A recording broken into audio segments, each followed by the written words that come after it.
County's #1 source for local news is on the air and online 24 hours a day. The latest local news stories are heard every hour on Central Illinois' news station, the Big 1520 AM and 92.3 FM WHOW. Stream live at DeWittDailyNews.com. They're also heard every hour on the station that's your easy choice, 95.9 FM WEZC. And to read the latest local news on your electronic device, including tablets, iPhones, and smartphones, go to DeWittDailyNews.com. DeWitt County's #1 source for local news is on the air, online, 24 hours a day. News time is 8 minutes after 8 o'clock on this Friday. Top of the morning from the newsroom of Regional Radio and DeWittDailyNews.com. I'm Seth Lawrence with this expanded 8 o'clock newscast. Streaming to Facebook and YouTube, brought to you by Peterson Insurance, your Pekin Insurance agent in Clinton. In October, DeWitt County Animal Control Administrator Tony Harris announced he will be stepping down from his position, and Thursday night, the DeWitt County's Public Safety Committee took a step forward in finding his replacement. At Thursday's DeWitt County Public Safety Committee meeting, they interviewed Harris's top pick to take over the position, Grace Moore. I would like to talk to you about my first choice, and I think Megan agrees. We talked about it in detail. And that's Grace Moore from Saybrook. I attached her resume there. She's got kennel experience, she's got dog trainer experience, and quite a bit of management experience, which is what I feel like we really need, is someone with management experience. And she was also an animal control warden in McLean County. In the interview, Moore highlighted her experience in management as well as her willingness to make tough decisions that come with the position. Currently, I only have about 5 people that I manage, but my previous kennel position, we did have 15 to 17 people that I would have to schedule for every week, so I'm used to that. Yeah. While I wasn't the person performing euthanasias, I have helped with that process when I worked for McLean County. So it didn't happen often, but it happened enough where I was part of that process. Yeah, so it's not a pleasant thing. No. So when I worked for McLean County, I would have to assist or do it myself, vaccinations, dewormings, stuff like that. The only thing I was not qualified to do is rabies, because I'm not a licensed vet, but I was able to do everything else, microchips and stuff like that. Committee members Buck Carter, John Wirtz, and Tom Ferris all felt the interview went well and that Moore would be a good fit. The committee decided to officially recommend her to the county board for the animal control administrator position. She's got a good resume. Looks like she's got the experience and the background that we were looking for. I think as far as being the what we call the administrator's position, that's just one that's going to come with time. When you get thrown into that position, you're all of a sudden you're the boss. Yeah. You have to make decisions. I think she's pretty responsive. Yeah, it sounded good. Confident. All right, then we've got the motion and the second. All in favor? Aye. Aye. Any opposed? All right, we'll hope for the best. I mean, we've made huge strides in the animal control group, and so let's continue to move forward. The meeting also included Sheriff Mike Walker detailing an engine failure in one of the department's trucks, which ultimately will be replaced to keep them from needing to purchase an entire new vehicle.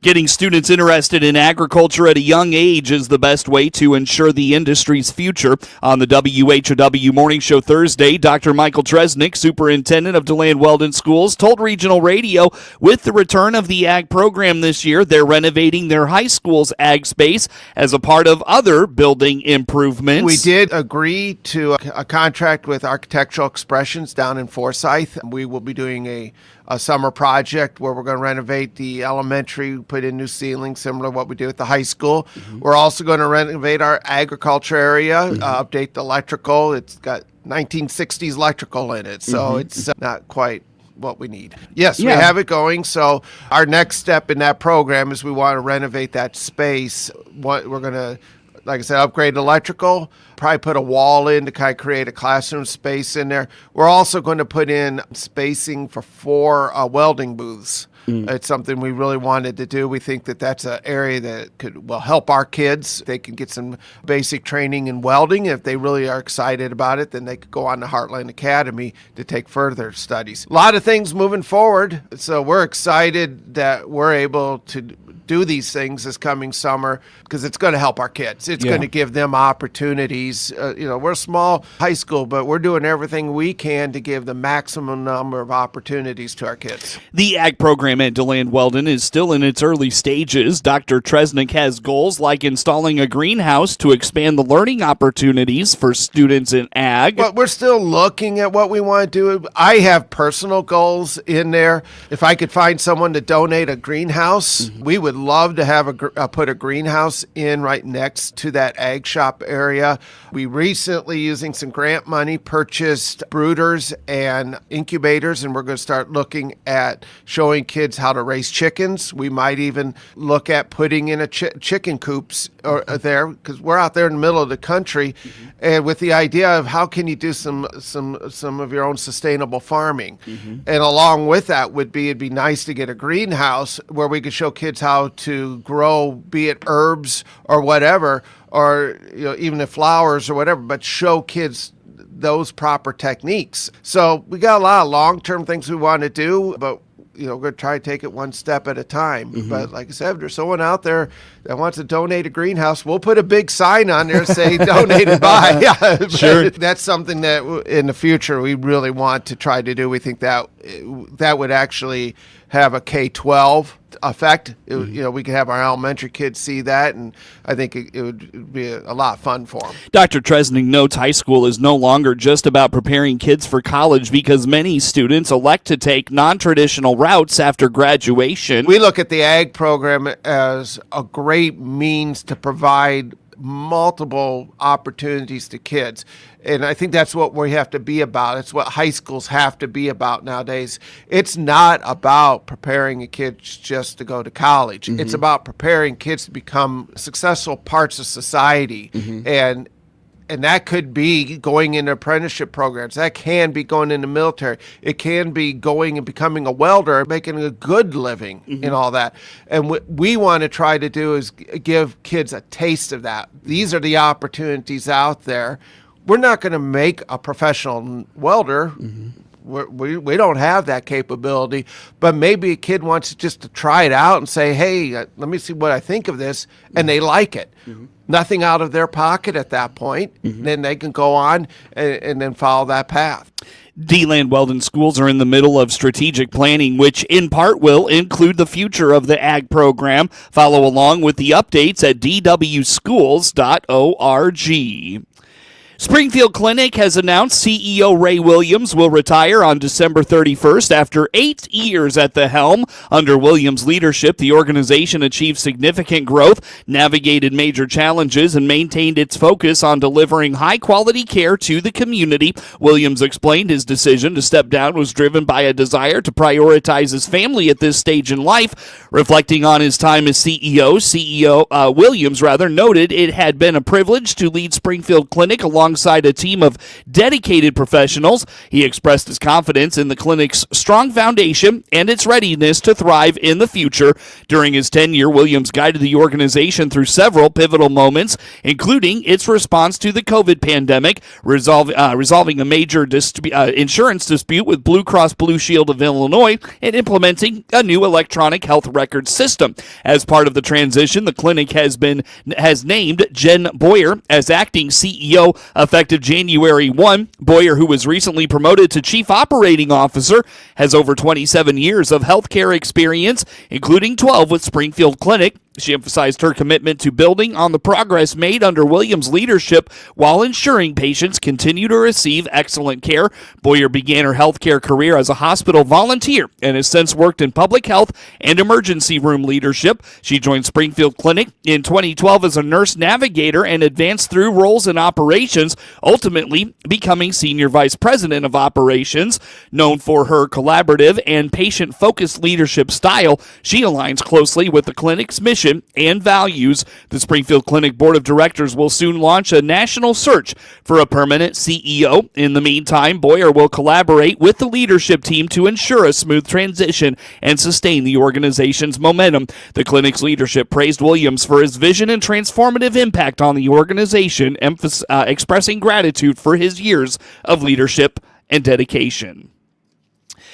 Despite being slow to develop, a La Niña winter is still expected. The National Weather Service's Climate Prediction Center gives it a nearly 60% chance of being a La Niña winter. Ed Shimon at the National Weather Service in Lincoln anticipates the changeover to La Niña happening very soon. There's a lot of cold water just below the surface at this point, and it's supposed to, what we call upwell, and it's going to reach the surface shortly here. It's supposed to happen within the next week or two, where we actually see the below normal temperatures become more prominent and start to affect the jet stream a little bit more here. So by the end of December, we'll be established into a La Niña, and the rest of the winter season we'll see that response triggering some potential influence on our jet stream pattern across the United States. What occurs usually is that the jet stream tends to come from the northwest to southeast, from Canada towards the central Illinois, the mid-Mississippi Valley, so to speak. So we're going to be on an active pattern. What that means is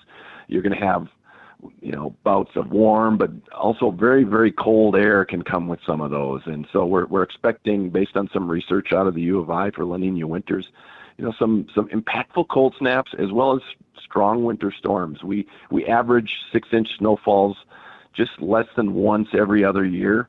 So about every other year we'll see a 6-inch snowfall, but we might see a more impactful winter storm along with some, cold outbreaks this winter. Because La Niña winters just tend to have a roller coaster kind of winter because you're in the storm track more frequently here.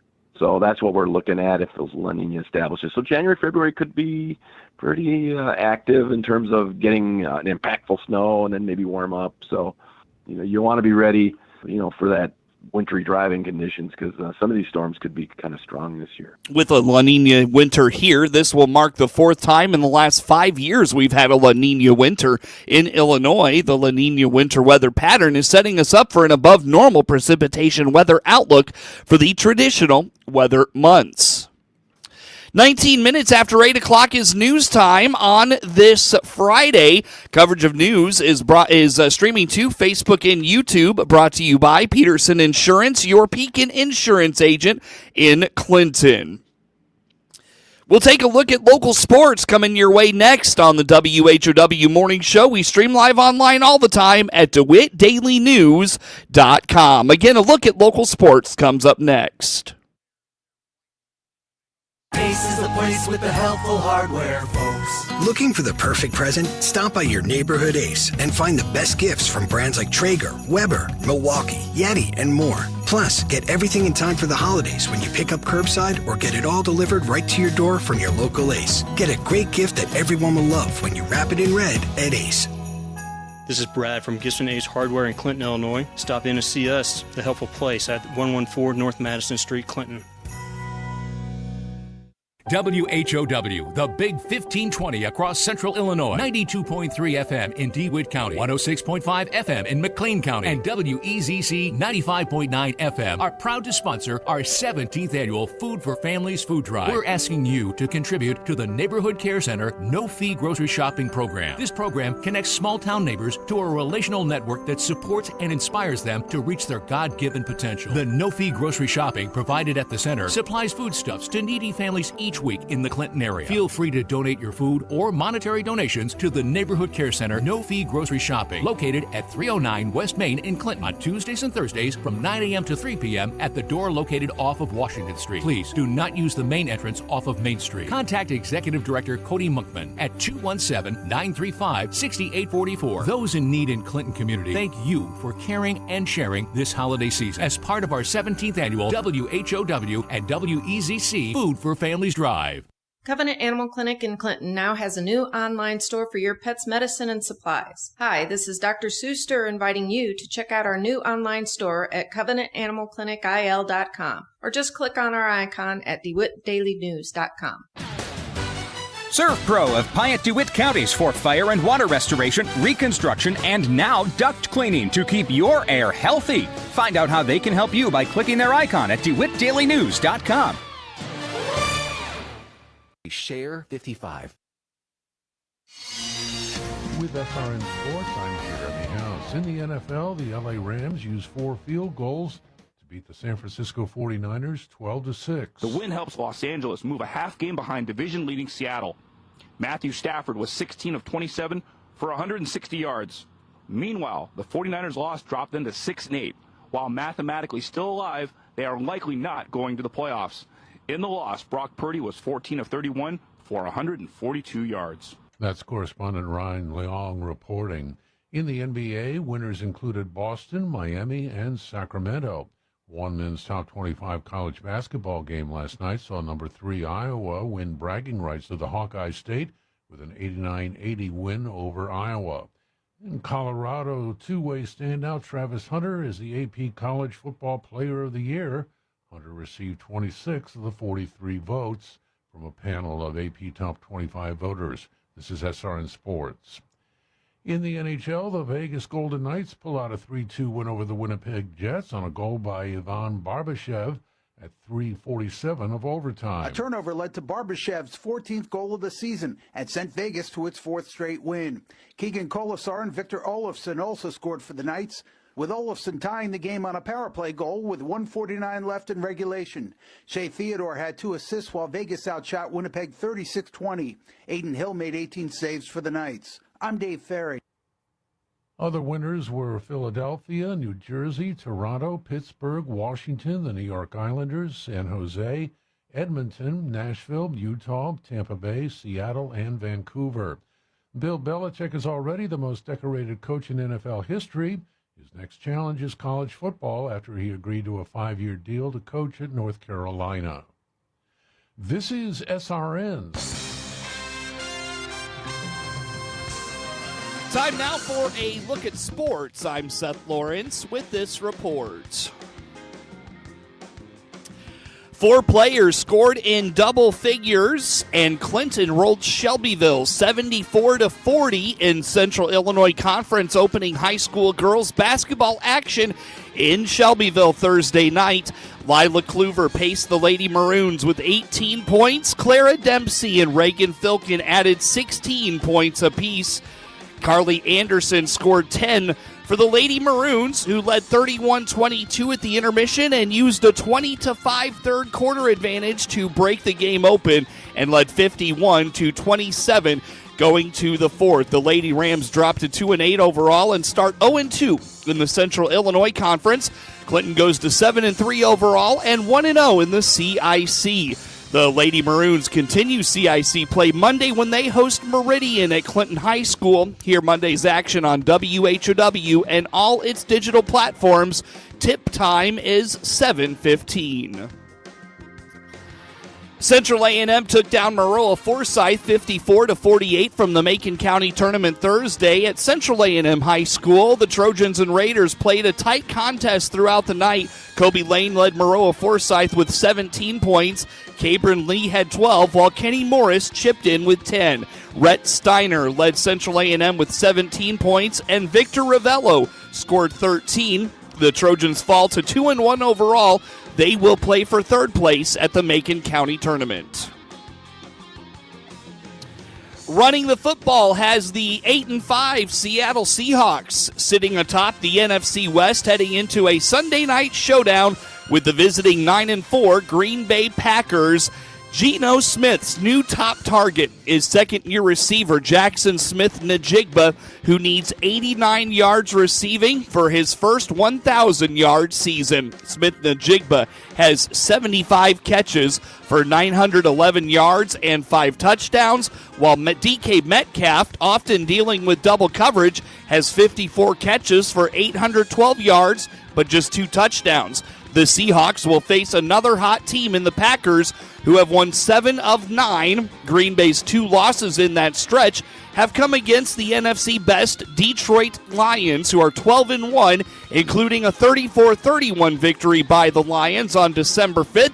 which means the NFC North title is likely out of reach for the Packers, but they're well positioned for a playoff berth, and that most certainly won't come this weekend. The Packers would need a win, a loss, or a tie by the Falcons, and a tie between the Rams and the Niners, although it was the Rams with the win on Thursday Night Football.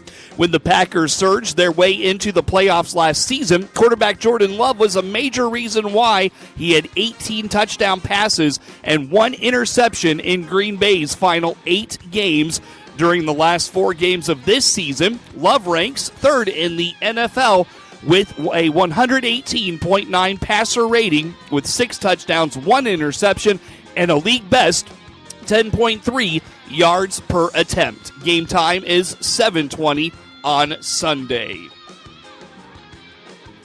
Get sports anytime from your computer or mobile device at DeWittDailyNews.com.